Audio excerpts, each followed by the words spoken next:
will touch a listener when they hear Well, it. you've written many a hit song, numerous hit songs, and obviously had them demoed by your publishing company at the time or whatever.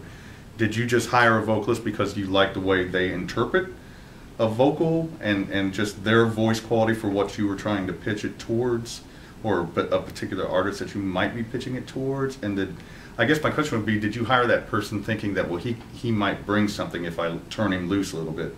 Yeah, he's going to take your melody, you know, but embellish it and maybe do something that you would have never even thought of, Exactly. you know? Yes. You know, I guess it all depends on the particular song. There were songs that I did select a particular singer because I wanted to pitch it to one person. Right. And you know, had that not worked, then I would have been hung with probably putting somebody else on. But in this world, you know, you're trying to cover as many bases as you can. Right. And if you get too specific, with the way you want an artist to do something, or you point a track too much towards a one particular artist, you're not going to have very many pitches on it. And you need to just get that best spontaneous live recording of that song as you can.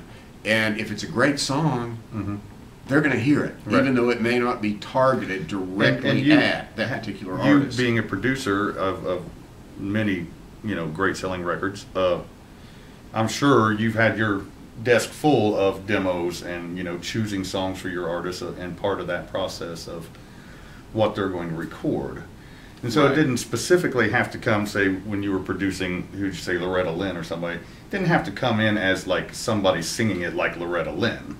Definitely not. For you to, you know, the song's great. You know, definitely not.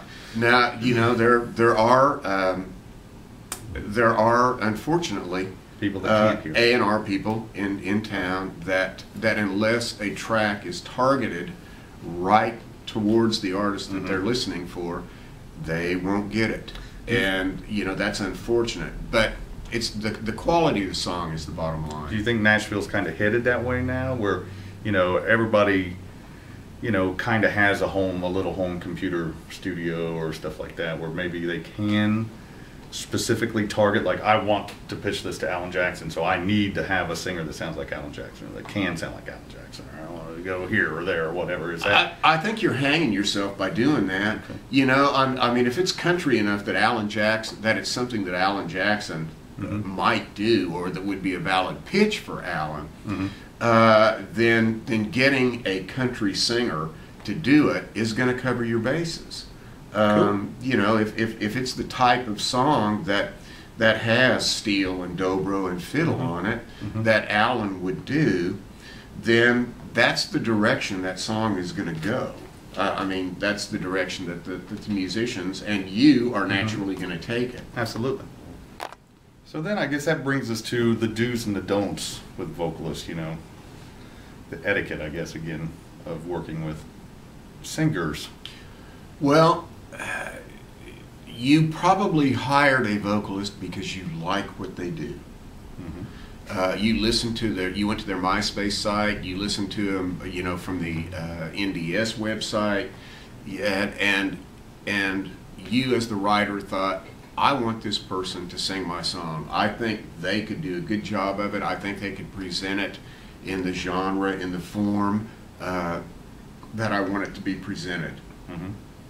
And it's critical. Believe me, we love for the writers to be here when that vocalist is singing, because it's extremely helpful. But you do have to remember that that demo singer that is in there singing your song today may be an artist that you're trying to get a song to tomorrow. Good point. and if you torture that person in there on one line for 30 or 45 minutes because he's not singing a word right, or he's not phrasing it exactly like your work tape was, or because you don't know what you want,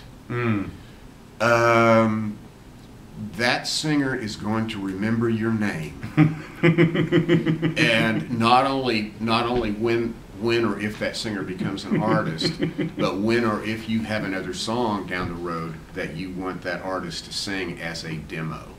And we've had cases of that happen where artists or where demo singers have just said, "I'm sorry, I will not work for that person again," because they beat me up, because they had me stand in the vocal booth and sing lines over and over and over and over again, because they either didn't know what they wanted or because they were being so picky that they didn't allow that singer to be an artist. And it's hard to tell our clients, hey, that singer doesn't want to work with you anymore.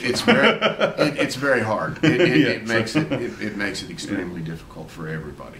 So remember that when that singer is in the booth, if you're here or if you're on Skype or if you're streaming, that singer has had your work demo, they've listened to it, and they are interpreting it to the best of their ability to give you that professional quality vocal performance that's going to engage listeners. Yes, that's going to make people want to hear that song. And hopefully sell that song. And hopefully sell it, yeah. One of the other things we should probably bring up is the way a Nashville demo mix sounds. Why it sounds the way it does. Most of the time, the vocal in a demonstration recording is going to be quite a bit farther out in front of the track than it may be in a radio record or in a CD cut that you hear. The reason for that is because there are listeners out there, professional listeners, that don't particularly like to hold a lyric sheet while they listen to a song. They like to get the whole vibe of the thing, and it makes it very distracting. And I've seen them do that. You know, they'll close their eyes and try and listen to a song right before they kick me out of their office. Yeah. But go on. But it makes it extremely distracting if there's a phrase or something and they don't know what the lyric is. Right. And then they have to either stop it or they have to dig through and find the lyric. And while they're doing that, the song is continuing to play while they're looking for the lyric, and they're missing it. So that's the reason that the vocal is out front farther for demonstration recordings. Demonstration recordings, too, are brighter EQ-wise. Brighter, that's There's a lot higher, their higher end is hyped and tweaked. And the reason for that is because you want to be able to hear all that information on any particular sound system that song is played on. And if you don't put that high end in there and you don't tweak that vocal a little bit with high end, there are going to be some systems that where people are listening to it that it won't jump out, that they won't be able to hear the clarity that they need to hear to be turned on by the production, by the song, by the singer. So Nashville demos are typically brighter, and the vocal is typically farther out front than what you would hear in a CD that you purchased at Walmart.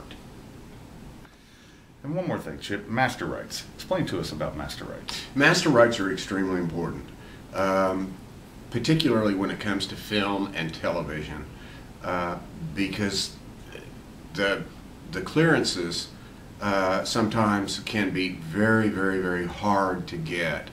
And in film and television, they've got a list of 10 or 12 things that they want to use, and if your song is at the top of the list, they will call you first.